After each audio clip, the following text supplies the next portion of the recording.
Good morning to all of my dear students.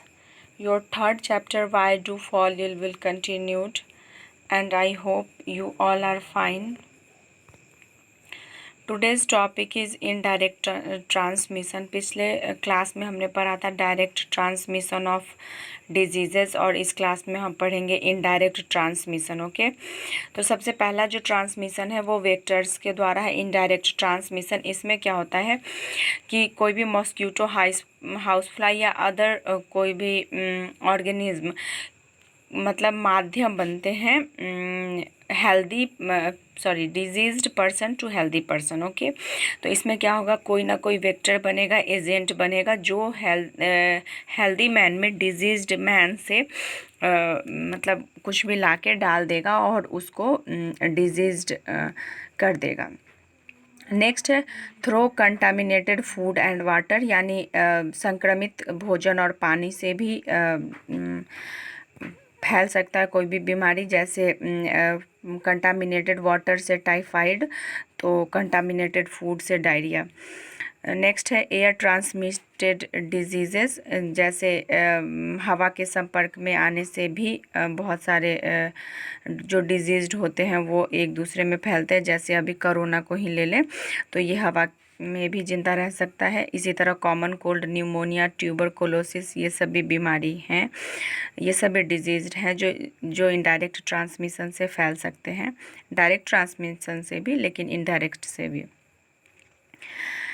Next है फॉर्माइट बॉर्नी, यानी इसमें वैसे डिजीज़ को रखेंगे जो कि कोई भी आर्टिकल यूज़ करने से, कोई भी सब्सटेंस, कोई भी ऑब्जेक्ट यूज़ करने से जो किसी पेशेंट का है या फिर उसने उसको छुआ है, उन सभी चीज़ों को अगर हम यूज़ करते हैं तो हमें भी वो डिजीज़ हो जाएगा।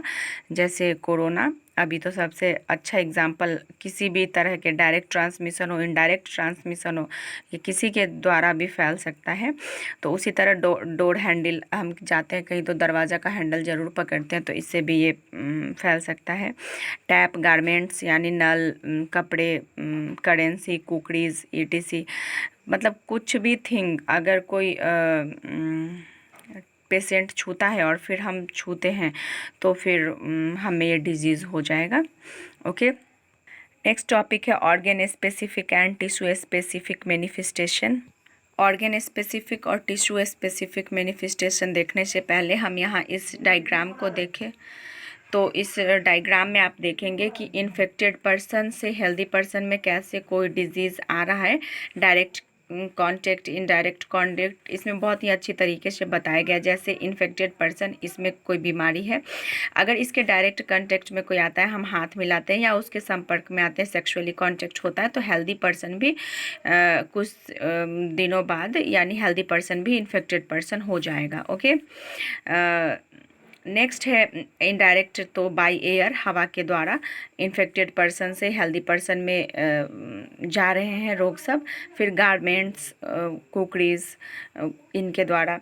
फिर कंटामिनेटेड फूड, जो कि इन्फेक्टेड पर्सन द्वारा कंटामिनेटेड हो गया है। वाटर, फिर उसको हेल्दी पर्सन अगर ग्रहण कर रहा है तो उसमें भी हो जाएगा। मॉस्क्यूटो, इंसेक्ट्स और रेबिड एनिमल्स, यानी रेबीज़ के द्वारा या फिर कोई एनिमल्स के द्वारा, इनफैक्ट मॉस्क्यूटो और इंसेक्ट्स के द्वारा भी बहुत सारे डिजीज़ क्या होते हैं, इन्फेक्टेड पर्सन से हेल्दी पर्सन में चले जाते हैं। तो इसमें डायरेक्ट और इनडायरेक्ट सारे हैं, मतलब सारे भी डायरेक्ट और इनडायरेक्ट दोनों को कवर किया गया इस डायग्राम में, तो आप देख सकते हैं इसको अच्छे से।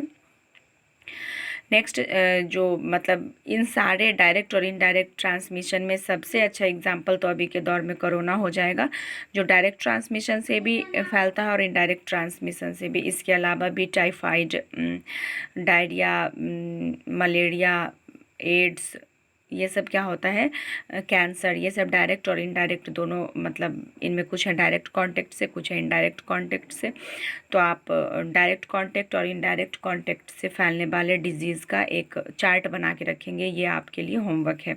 तो आपका होमवर्क है कि एक चार्ट बनाना है जिसमें डायरेक्ट कांटेक्ट और इनडायरेक्ट कांटेक्ट फैलने वाले से होने वाले डिजीज़ का नाम लिखना है। Okay, bye bye, stay home, save your life and other.